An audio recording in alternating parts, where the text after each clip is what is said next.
Hello. Hello. Well, hi, welcome to the Quinta. And we are in Portugal, in fact, an Iberian Peninsula, completely without electricity, which is pretty much unprecedented for, I suppose, about 100 years. They are apparently trying to get everything back online, and they're saying at the moment, and it might change, that it probably wasn't a cyber attack or anything, but a fire somewhere in the southwest of France, which damaged high tension lines. So it's interesting to see just how interconnected everything is. Obviously, our hearts go out to people who are suffering as a result of this. All the trains will have ground to a complete halt, and that can't be very pleasant. And obviously people trapped in the underground and having to presumably make their way out in pitch black. So there we go. As for us, well, we've got brilliant sunshine. Looking out over the valley, none of the wind turbines are turning at all. Anyway, we are off to Guarda because the dogs got attacked by a wild boar. So that's going to be some more stitches. And they got out because we forgot to put the electric collar on. So it proves it is effective. But they sugared off with all the dogs in the village. I think they went down and collected them and went for a fine time.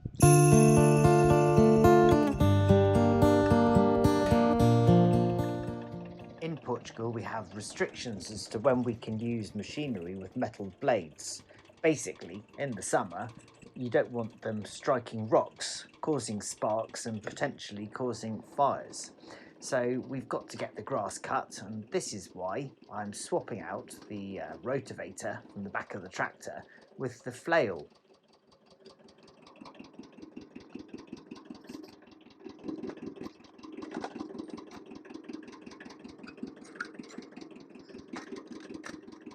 Stick around to the end of the video to find out how we got on without power.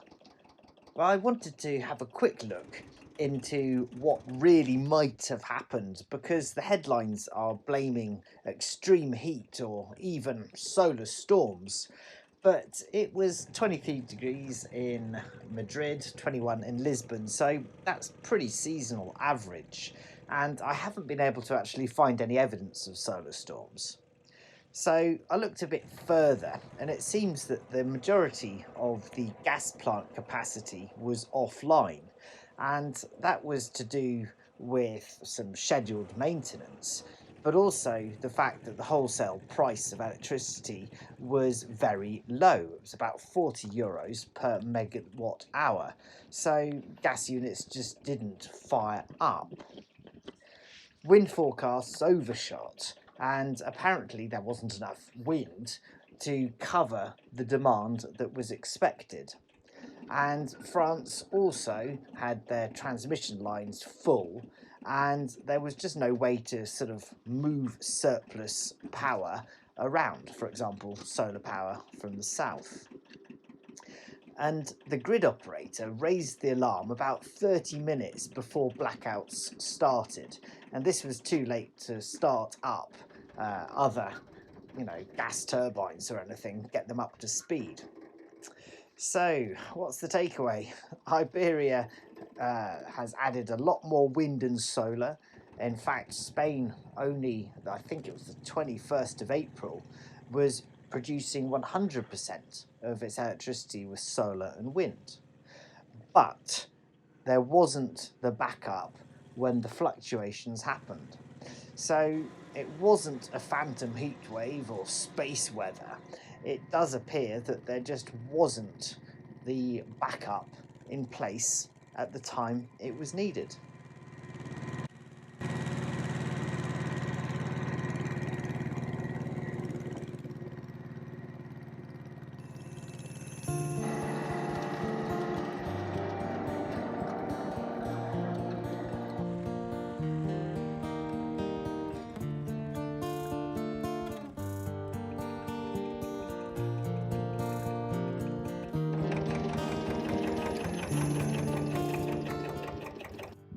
Wow, that little tractor is 50 years old this year. 1975 it was made. So it's not having exactly a restful retirement, but it's jolly useful. It's a lot quicker than doing the strimming, and everything's growing so fast. It's absolutely incredible that we're actually losing the paths going up the mountain. So I've just been driving up and down some pretty sketchy terrain. Now this is Mimosa, who has decided to visit from the village. Hello, little bird. Slightly jealous, aren't you, my girl? She is very cute.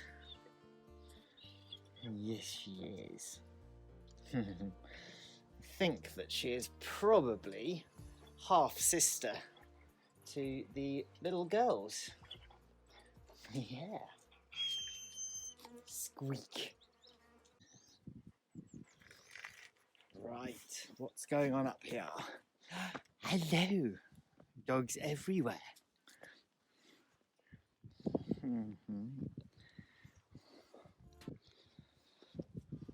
Ev is sorting out the garden.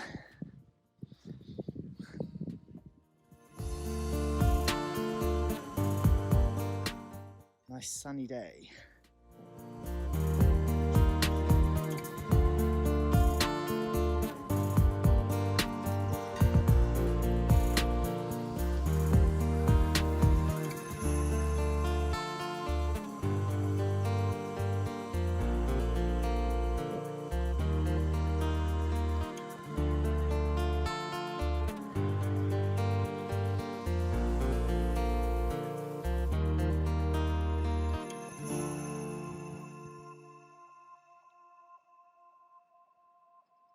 What you can see behind me is a rather smashed up olive tree. When the fires came through here, it burnt out completely down to the ground, and I cut the trunk out, and very good firewood that turned out to be. But now you can see it's got a load of shoots. It's rather messy, and I actually need to reduce that to maybe just one or two. So I've got a few tools, and it's a beautiful hot day, which is why I'm wearing my hat. And there's actually a story behind this hat. This is an Australian Army hat, and it was given to me in Australia, in Melbourne, in 1987. And it was given to me by a very kind chap called Bill Waters. And the reason he gave me his army hat is not through choice. I had pretty much the same hairstyle back then because I'd gone through chemo, and the Australian sun is pretty fierce.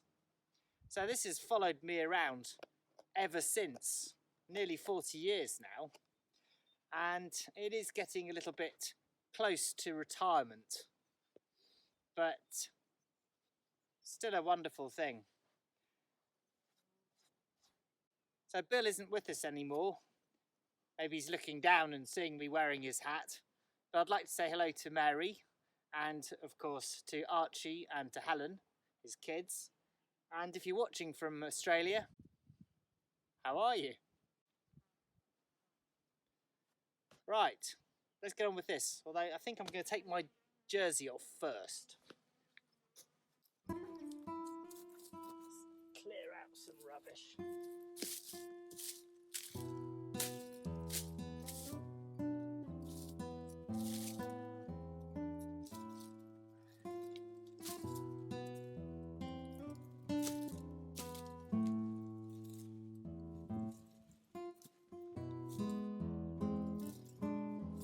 Sorts of brambles pushing up inside it, but it is impressive how it's regenerated.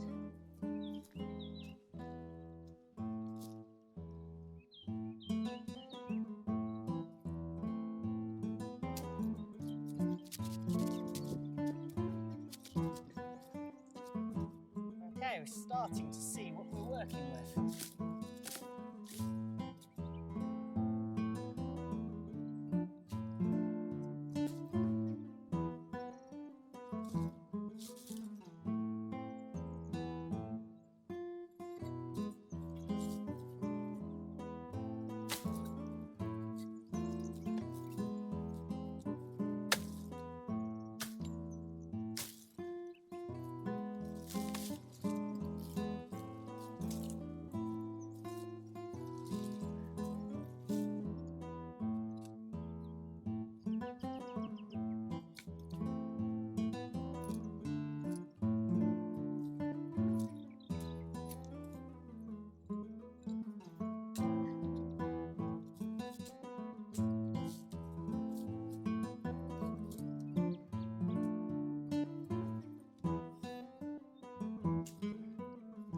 Now, if you're an olive tree professional and you know exactly what you're doing, I apologise if I'm butchering it, but you can see in the centre that was the original tree.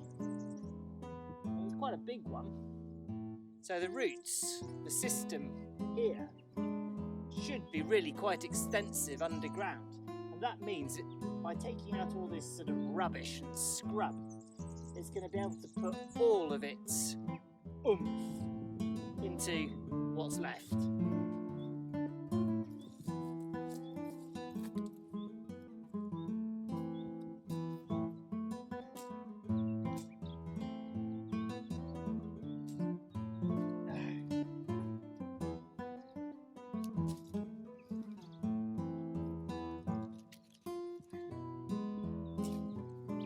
Good. Toads sitting on the edge of the reservoir that we cleaned out the other day with the help of the cats.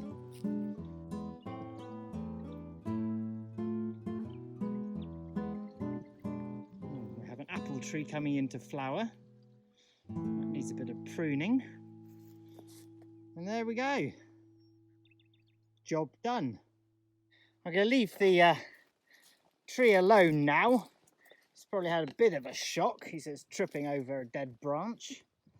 And I'm going to come back and have a look at how it's getting on later on in the summer. But I think that's relatively satisfactory. If you're in the UK in May, specifically the last weekend of May, the 30th and the 31st, that is the weekend that Shinefest is taking place. So if you haven't got your tickets yet, I'll put a little link down underneath, and if you'd like to come and say hello, that would be really good as well. There's some great bands on, and yeah, hopefully, fingers crossed, the weather will be as good at Shinefest as it is here today. Well, we're back from the vet. They couldn't give us a bill yet because, of course, their computer systems are down. They couldn't work out how much it's going to be. And here we are, no electricity and no internet. And what does it feel like? Well, it feels quite liberating. It's a little bit strange because at this time of night, you know, you normally sit down with maybe a glass of wine and watch some YouTube videos. And we can't do that now. We're going to come out and look at the skies, and it's going to be hopefully quite cool, although there are some trails up there for you conspiracy theorists. You might be able to ask yourselves how come they're still there. And Ev is, in theory, travelling to the UK tomorrow. And luckily, she's not stuck on a train today. As I said earlier on, you know, those poor people, they must be not having a great time. And I really hope that someone's bringing them some nice hot soup now. 35 years ago, there was no electricity here anyway. It's a relatively recent phenomenon, and people used to go to bed when the sun went down and presumably wake up at about 3 in the morning and light the fire. It's an interesting experiment, I guess. Whatever caused this outage that knocked out the whole of Spain and the whole of Portugal, that's just a huge area to suddenly be deprived of electricity, which we do take for granted.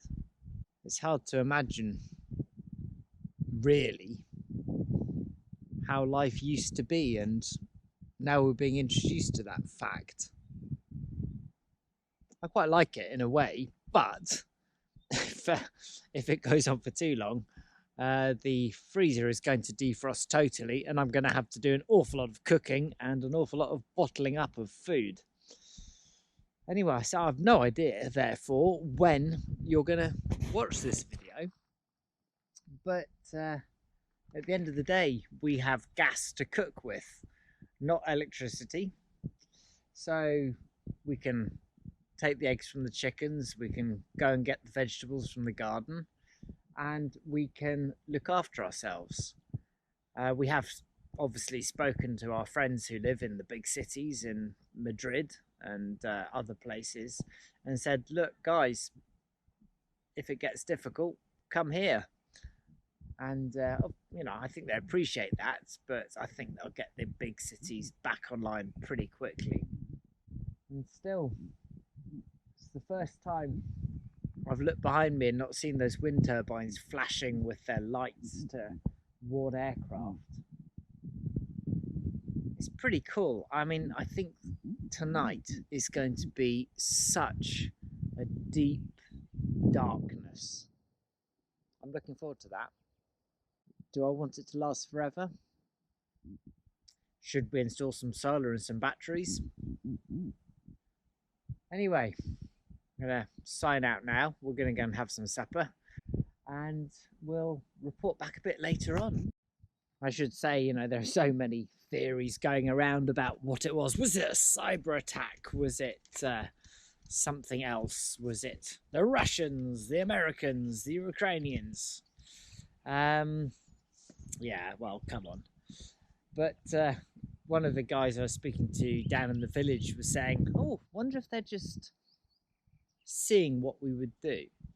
And it was quite fun, actually. We went to Guarda with the dogs. They got attacked by the wild boar, and they've got the cone of shame. Poor things. But everyone was just sitting out, not eating hot food and drinking hot coffee, because obviously difficult to make. But they were sitting out drinking lukewarm drinks in the sun, chatting. And I do like to think that maybe there are some conversations going on. People aren't just sitting there watching the television and sort of isolated. And maybe all these families across the whole Iberian Peninsula are starting to talk to each other. In this life, you've got to look for the positives.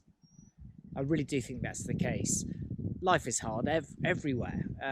All of us struggle in some way, shape or form. And whilst it is absolutely idyllic here, it's hard work. But that's no bad thing. Getting up in the morning and thinking to yourself, right, what do I need to accomplish today? Because I cannot accomplish everything. It's a really great feeling, even though you can sometimes feel a little bit lost.